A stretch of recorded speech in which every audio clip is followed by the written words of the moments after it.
খুব শিগগিরই সবার সাথে সামনাসামনি দেখা হবে জানালেন তারেক রহমান। প্রধান উপদেষ্টা মালয়েশিয়া যাচ্ছেন সোমবার, গুরুত্ব পাবে বাংলাদেশি কর্মী নিয়োগ, স্বাক্ষর হবে 5 সমঝোতা।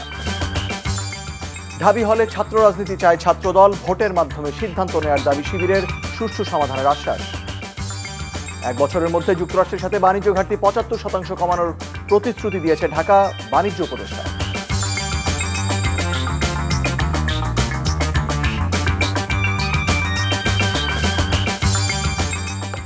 আসসালামু আলাইকুম, মুশফিকুর সালেহীন স্বাগত জানাচ্ছি এনটিভির মধ্যরাতের খবরে। ক্রাউন সিমেন্ট শিরোনাম দেখছিলেন, এবারে পুরো খবর। পদ্মার পানির ন্যায্য হিস্সা সহ অধিকার আদায়ে প্রয়োজনে জাতিসংঘ ও আন্তর্জাতিক আদালতে যাবার ঘোষণা দিয়েছেন বিএনপির ভারপ্রাপ্ত চেয়ারম্যান তারেক রহমান।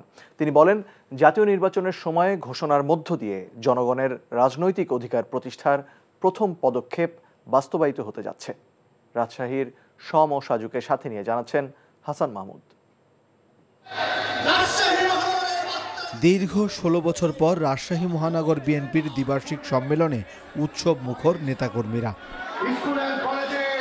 সম্মেলনে লন্ডন থেকে অনলাইনে যুক্ত হয়ে বিএনপির ভারপ্রাপ্ত চেয়ারম্যান তারেক রহমান বলেন, সবার সম্মিলিত আন্দোলনে স্বৈরাচার দেশ ছেড়ে পালিয়েছে, কিন্তু ধ্বংস করে দিয়ে গেছে সবকিছুই। অর্থাৎ প্রতিটি পর্যায়ে, সেটি মসজিদ কমিটি নির্বাচন থেকে শুরু করে, মার্কেট কমিটি নির্বাচন থেকে শুরু করে, সেটি স্থানীয় পর্যায়ে নির্বাচন থেকে শুরু করে জাতীয় পর্যায়ে নির্বাচন, প্রতিটি নির্বাচনী ব্যবস্থাকে ভেঙে চুরে গুড়মার করে দেওয়া হয়েছে। বিচার ব্যবস্থাকে কিভাবে ধ্বংস করে দেওয়া হয়েছে, আইন শৃঙ্খলা বাহিনীকে রাজনীতিকরণ করার মাধ্যমে ধ্বংস করে দেওয়া হয়েছিল। স্বৈরাচার এমন ভাবে স্বাস্থ্য ব্যবস্থাটাকে সাজিয়েছিল যাতে করে মানুষ বাধ্য হয় পার্শ্ববর্তী একটি দেশে গিয়ে স্বাস্থ্য সেবা নেবার জন্য। তারেক রহমান বলেন, রোজার আগে জাতীয় নির্বাচনের সময় ঘোষণার মধ্য দিয়ে রাজনৈতিক অধিকার প্রতিষ্ঠার প্রথম পদক্ষেপ বাস্তবায়িত হতে যাচ্ছে।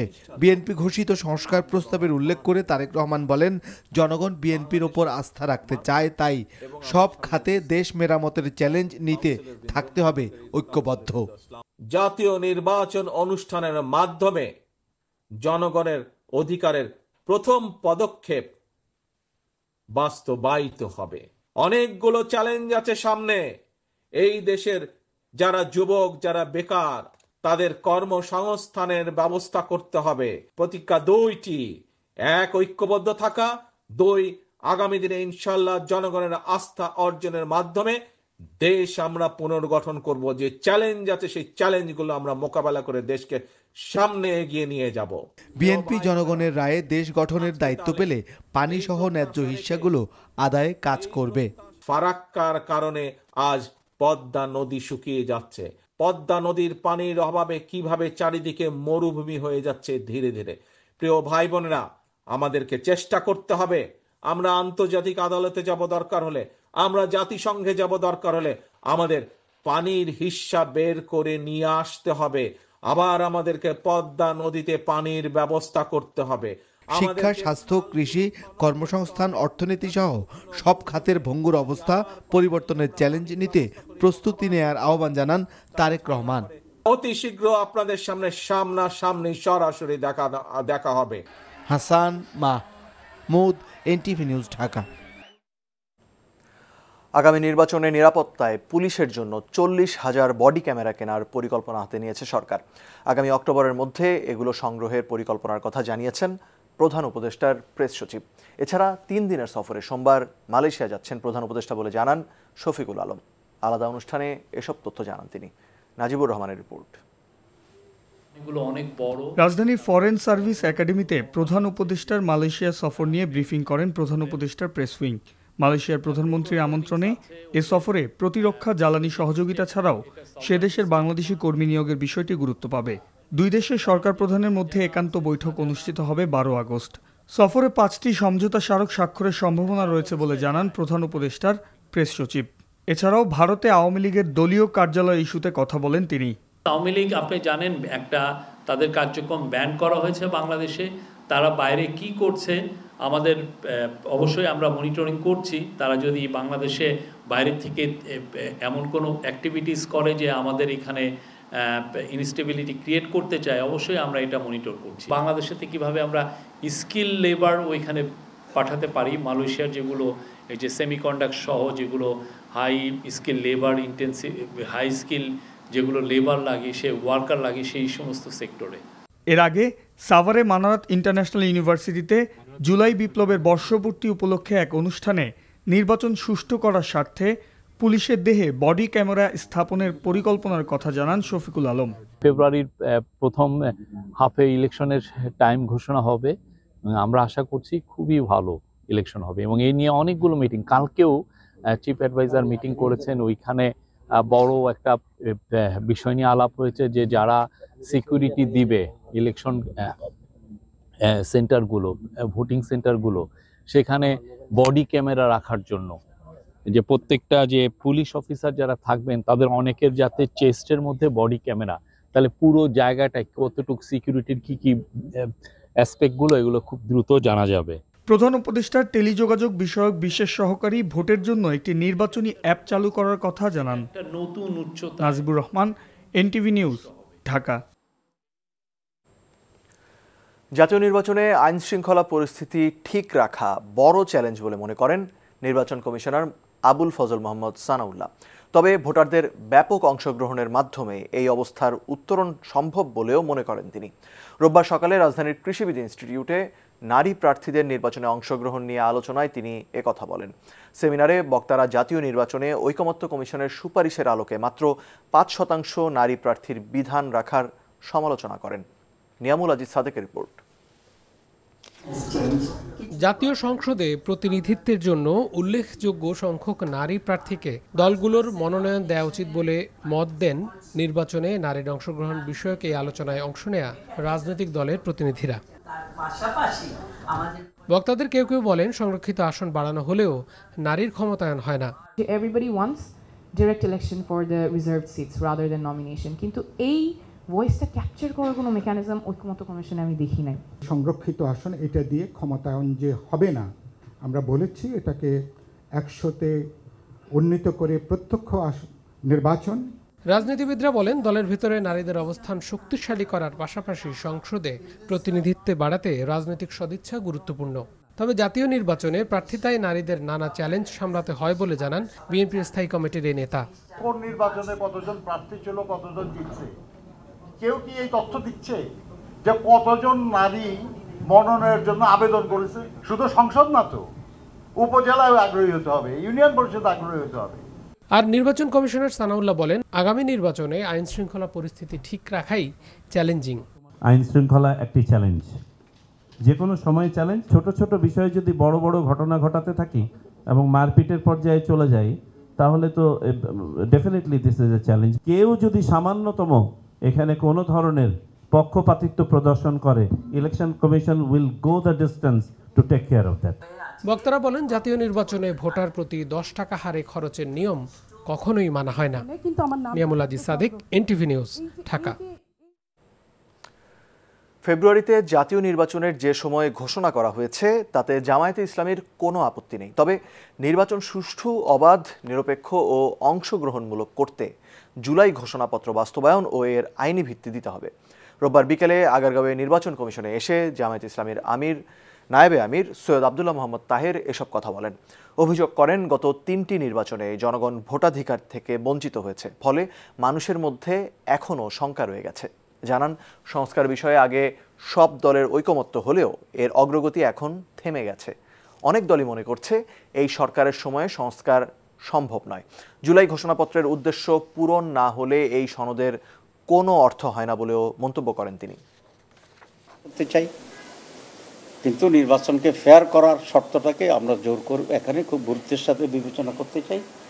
সেই জন্যে ঐকমত্য কমিশনের যে সুপারিশ আছে সেগুলোকে আইনি ভিত্তি দেওয়া, বাস্তবায়ন করা এবং সেই ভিত্তিতে আগামী নির্বাচন হইতে হবে। আবাসিক হলে ছাত্র রাজনীতি নিষিদ্ধ না করে রাজনীতির রূপরেখা নির্ধারণের দাবি জানিয়েছে ছাত্রদল সহ বেশ কয়েকটি ছাত্র সংগঠন। আর শিক্ষার্থীদের ভোটের মাধ্যমে নিষিদ্ধের বিষয়ে সিদ্ধান্ত নেওয়ার আহ্বান জানিয়েছে ইসলামী ছাত্র শিবির সহ অন্য সংগঠনগুলো। রোববার ঢাকা বিশ্ববিদ্যালয়ের প্রশাসনের সঙ্গে বৈঠকে সংগঠনগুলো এসব দাবি জানায়। আর সবার সঙ্গে আলোচনায় সুষ্ঠু সমাধানের আশ্বাস উপাচার্যের। নূর হোসেনের রিপোর্ট। আবাসিক হলে ছাত্র রাজনীতি নিষিদ্ধের বিষয়ে ক্রিয়াশীল ২১ রাজনৈতিক ছাত্র সংগঠনের সঙ্গে জরুরি বৈঠক করেছে ঢাকা বিশ্ববিদ্যালয় প্রশাসন। এ সময় ছাত্র রাজনীতি নিষিদ্ধের বিপক্ষে অবস্থান স্পষ্ট করে আবাসিক হল ও একাডেমিক প্রাঙ্গণে কোন ধরনের রাজনৈতিক কর্মকাণ্ড পরিচালনা করা যাবে তার সুনির্দিষ্ট রূপরেখা প্রণয়নের দাবি জানায় ছাত্রদল সহ বেশ কয়েকটি ছাত্র সংগঠন।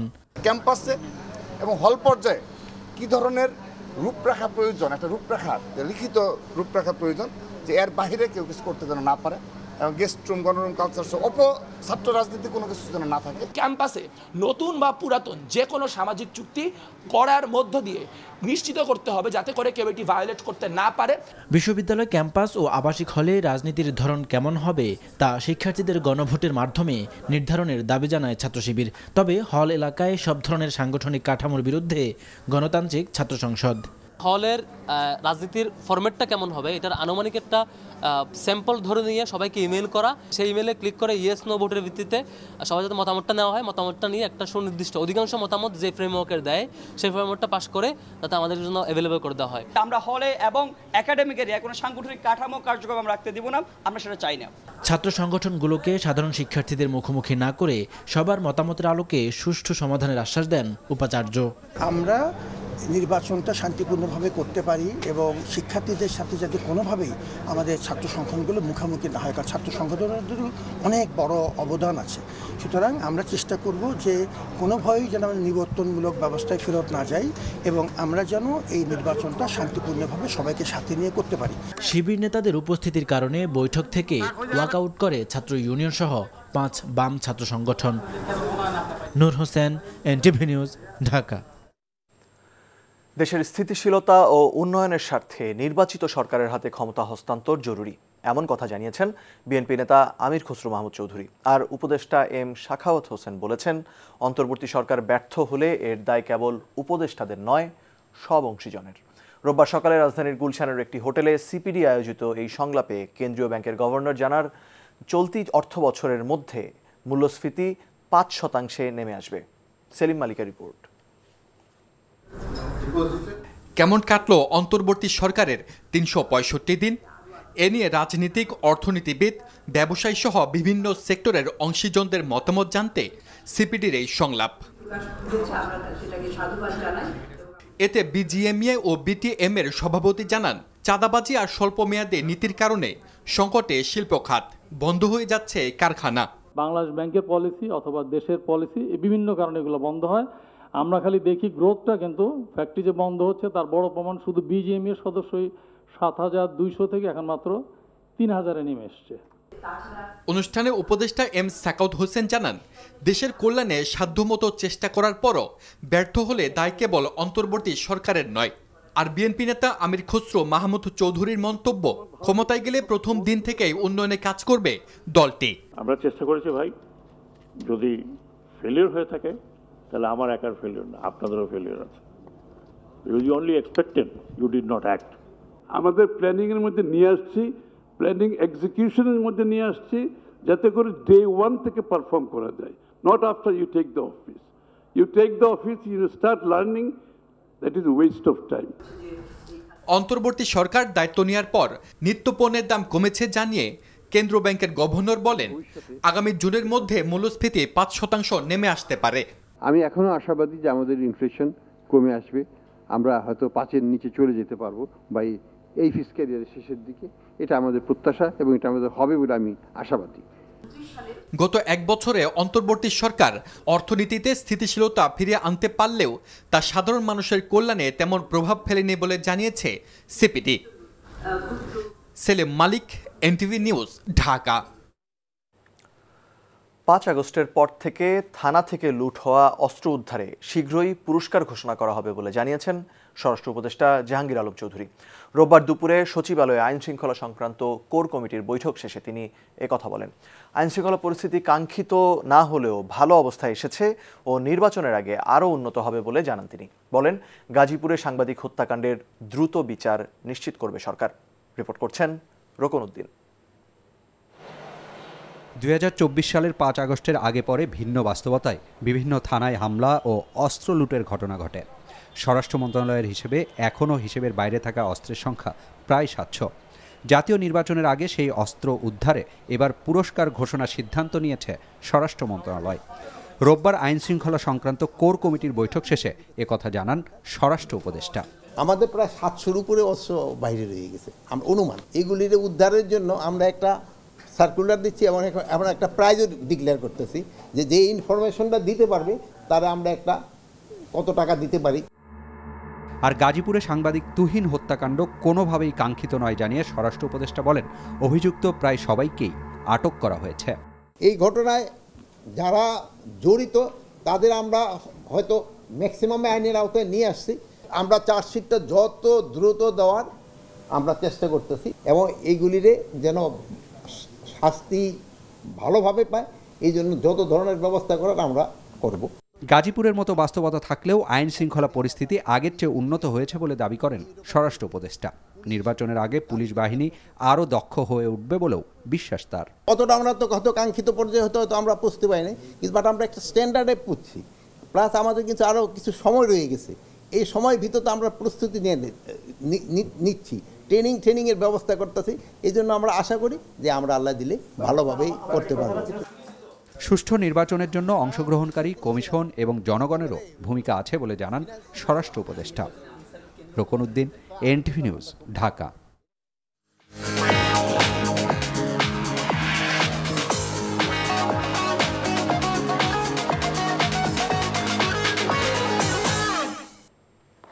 মার্কেন্টাইল ব্যাংক অর্থনীতির খবর।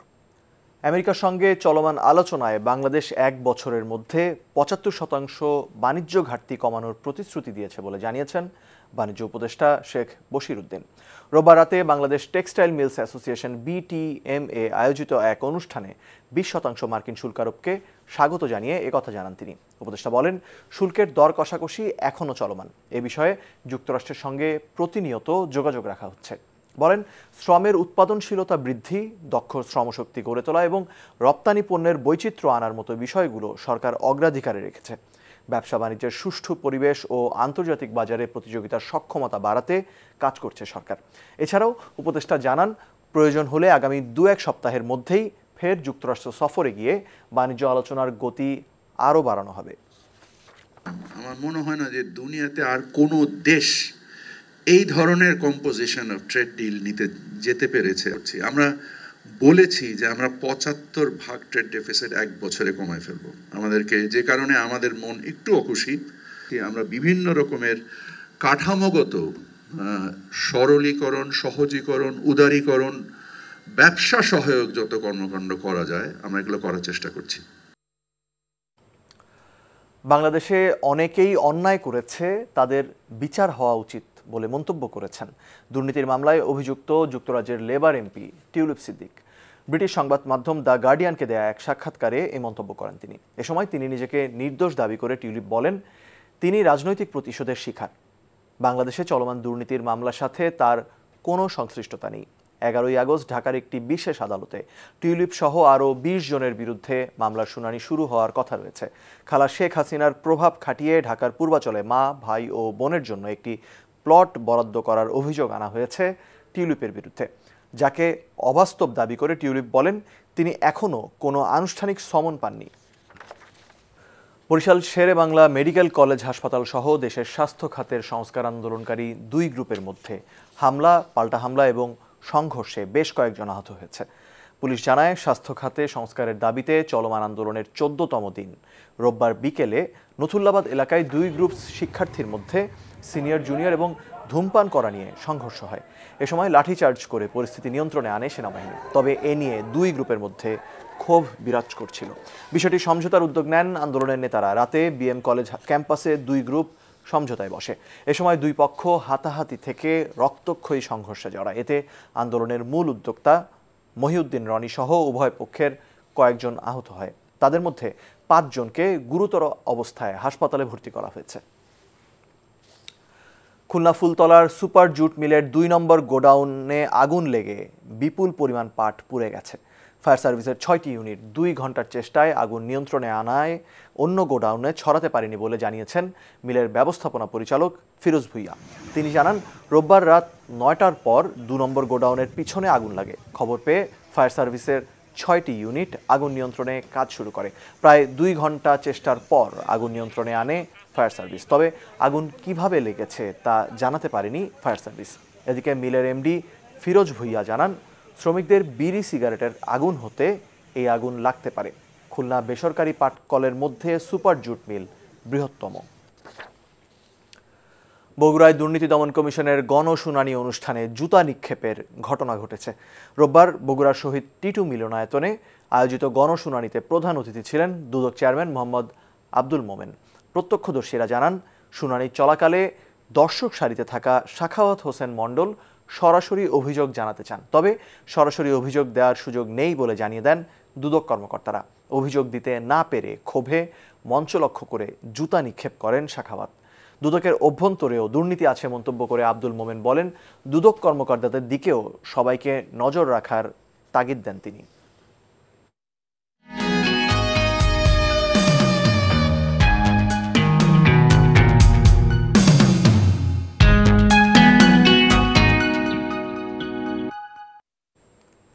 এক্সপেল ন্যাচারাল অ্যারোসল ডেঙ্গু পরিস্থিতির খবর। গত 24 ঘন্টায় বরগুনা জেনারেল হাসপাতালে 34 জন ডেঙ্গু রোগী ভর্তি হয়েছে। ভারী বর্ষণ হলে মশার বংশ বিস্তারের ওপর নির্ভর করে পরিস্থিতি আরও অবনতির দিকে যেতে পারে বলে মনে করছেন চিকিৎসকরা। আক্রান্তদের মধ্যে শিশু ও বয়স্কদের অবস্থা জটিল বলে চিকিৎসকরা বলছেন। স্বাস্থ্য অধিদপ্তরের তথ্য মতে বরিশাল বিভাগে ডেঙ্গু আক্রান্তের সংখ্যা সবচেয়ে বেশি। পর্যটন বাংলাদেশ সরকারের অগ্রাধিকার খাত না হওয়ায় সংশ্লিষ্ট সংস্থা, মন্ত্রণালয় ও বেসরকারি প্রতিষ্ঠানের মধ্যে সমন্বয়ের অভাব প্রকট। বিশেষজ্ঞদের মতে প্রচারণা কম ও নীতিমালা বাস্তবায়নের সঠিক পরিকল্পনা না থাকায় বাংলাদেশ অভ্যন্তরীণ পর্যটনেও দিন দিন পিছিয়ে যাচ্ছে। নিয়ামুল আজিজ সাদেকের রিপোর্ট।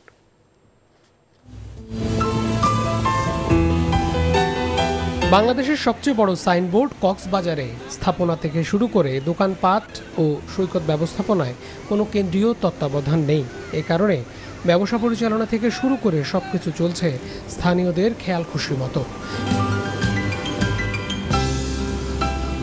বিশেষায়িত ট্যুরিস্ট জোন, এন্টারটেইনমেন্ট জোনের মতো কথাগুলো আরও 1 দশক আগ থেকে কাগজে কলমে সীমাবদ্ধ। মহাপরিকল্পনা কিছু একটা হলো, এটা বাস্তবায়ন করতে হতো। বাস্তবায়নটা কে করবে? সরকারের উচ্চ মহল থেকে যদি আপনি কোনো ধরনের কোনো সিগন্যাল না পান, তাহলে পর্যটন মন্ত্রণালয় এককভাবেই কাজটা করতে পারবে না, এবং এটা করার জন্য তার প্রচুর অর্থের প্রয়োজন। তার মানে তাকে অর্থ মন্ত্রণালয়ের সহায়তা লাগবে। ডোমেস্টিক এখন আমাদের একটু কন্ট্রোল ট্যুরিজমে যাওয়ার পথ চলে এসছে। আমাদের আসলে কোন জায়গায় কতটুকু দরকার, সুন্দরবনে একসঙ্গে কয়টা জাহাজ যাওয়া দরকার, কক্সবাজারে এক রাতে কোথায় যাওয়া দরকার, সাজেকে কোথায় যাওয়া দরকার। বাংলাদেশের 20টি মন্ত্রণালয় এবং 62টি সরকারি প্রতিষ্ঠান পর্যটনের সঙ্গে জড়িত। তবে নানান নীতিমালা আর শর্তের বেড়াজালে দেশীয় পর্যটন সঠিকভাবে বিকশিত হচ্ছে না বলে দাবি বিশ্লেষকের। এই শিল্প বিকাশে জীব বৈচিত্র্য আইন 2017, বাংলাদেশ পরিবেশ আইন 1995, হোটেল ও রেস্তোরাঁ আইন 2016, পর্যটন মহাপরিকল্পনা, সামুদ্রিক পর্যটন নীতি 2010 এবং পর্যটন বোর্ড আইন 2010 পরীক্ষা নিরীক্ষার মাধ্যমে সংস্কার ও যুগোপযোগী করার কথা বলছেন এই খাত সংশ্লিষ্টরা। নানা অব্যবস্থাপনা ও প্রচারণার অভাবে বাংলাদেশে বিদেশি পর্যটকদের আকৃষ্ট করা যাচ্ছে না বলে মত এই বিশেষজ্ঞের।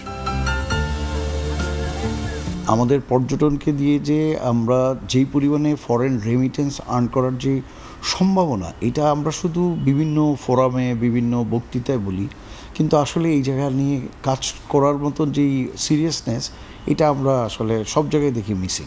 This is the second largest industry globally. তো এত বড় একটা ইন্ডাস্ট্রি, যেটা কিনা বাংলাদেশের প্রেক্ষাপটে এটা শিল্পেই ছিল না, শিল্প হিসাবে অন্তর্ভুক্ত হয়েছে জাস্ট রিসেন্ট। ঐতিহাসিক, প্রত্নতাত্ত্বিক, ইকো, ধর্মীয়, নদীকেন্দ্রিক, beach, adventure and sports, MIC বা বৈঠক ট্যুরিজম বিকাশে এর আগে সরকার 267টি পর্যটন স্পট নির্দিষ্ট করলেও সেগুলো বাস্তবায়নে জোর তৎপরতা নেই বলে মনে করেন পর্যটন খাতের উদ্যোক্তারা। Niamul Aziz Sadek, NTV news, Dhaka. মধ্যরাতের খবরে আবারও বিরতি, আরো খবর আরেকটু পর। নিরাপত্তা পরিষদের অধিবেশনে গাজা দখলে ইসরায়েলি পরিকল্পনার বিরোধিতা যুক্তরাজ্য সহ বিভিন্ন দেশে। রাজশাহী ও চিটাগাংয়ের কাছে বিপিএল এর পাওনা 2 কোটি, নতুন দুর্নীতি দমন প্রধান অ্যালেক্স মার্শাল।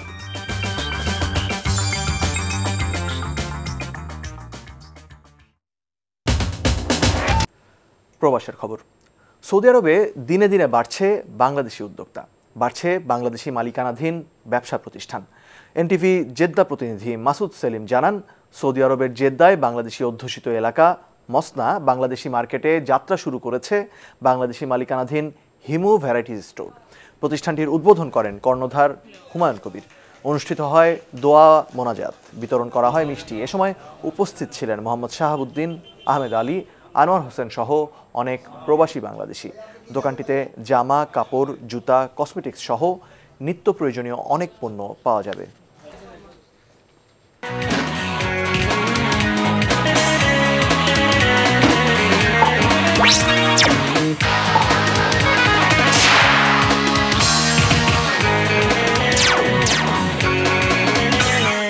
ক্রিকেট। বিপিএলকে ঘিরে পরিবর্তনের ঢেউ যেন আছড়ে পড়েছে বিসিবির প্রাঙ্গণে। গতকাল সংবাদ সম্মেলনে ফ্র্যাঞ্চাইজিগুলোর পাওনা নিয়ে কোনো আনুষ্ঠানিক তথ্য প্রকাশ না করলেও আজ জানা গেছে খেলাপির তালিকায় দুর্বার রাজশাহী ও চিটাগাং কিংস। রাজশাহীর কাছে বিপিএল পায় কোটি টাকার উপর, অন্যদিকে চিটাগাং কিংসের কাছ থেকে প্রায় 1.25 কোটি টাকা পাওনা রয়েছে। অর্থ আদায়ে আইনি পদক্ষেপেই যাচ্ছে বিপিএল। রিপোর্ট বর্ষণ কবিরের। নিয়মের ব্যত্যয় ঘটানোতে গতবার রাজশাহী যে নজির গড়েছে সেটা সম্ভবত এ যাবৎকালের কোনো ফ্র্যাঞ্চাইজি টুর্নামেন্টে আর কখনো দেখা সম্ভব নয়। হোটেল ভাড়ায় বকেয়া, বিদেশি ক্রিকেটারদের পাওনা, সব মিলিয়ে পাওনার দিক থেকে চ্যাম্পিয়ন চরম বিতর্কিত এই দলটি। তাদের কাছে 1.21 কোটি টাকার বেশি পাবে বিসিবি। এরপরের অবস্থান চিটাগাং কিংসের। হাতে আসা কাগজে জানা যায় রানার্স আপ হওয়া দলটির 1.5 কোটি টাকা প্রাইজ মানি দেওয়ার অর্থটা সমন্বয় করতে বাধ্য হয়েছে বিপিএল গভর্নিং কাউন্সিল। এরপর ফ্র্যাঞ্চাইজিটির প্রধান কোচ বর্তমানে বাংলাদেশ দলের বোলিংয়ের দায়িত্বে থাকা শন টেইটের পাওনা $37,000 পরিশোধ করেছে বিপিএল। 2 জায়গায় হোটেল বিল মিলিয়ে ফ্র্যাঞ্চাইজিটির কাছে প্রাইজ মানির অর্থ সমন্বয়ের পর প্রায় 77 লাখ টাকা পাওনা আছে বোর্ডের। কন্ট্রাক্টের ভায়োলেশন হওয়াতে এটা কিন্তু আরবিট্রেশনে চলে গিয়েছিল। সেই আরবিট্রেশনগুলি আমরা ফলো আপ করছি, যে এখন এই আরবিট্রেশনের ওনারা যে ডিসপিউট রেজলিউশনের সিদ্ধান্ত দিবেন আমরা ওইটাই মেনে আমরা উই উইল গো ফরওয়ার্ড। লতে যেটা বলে আমাদের কোর্টে যেতে হবে টু রিকভার।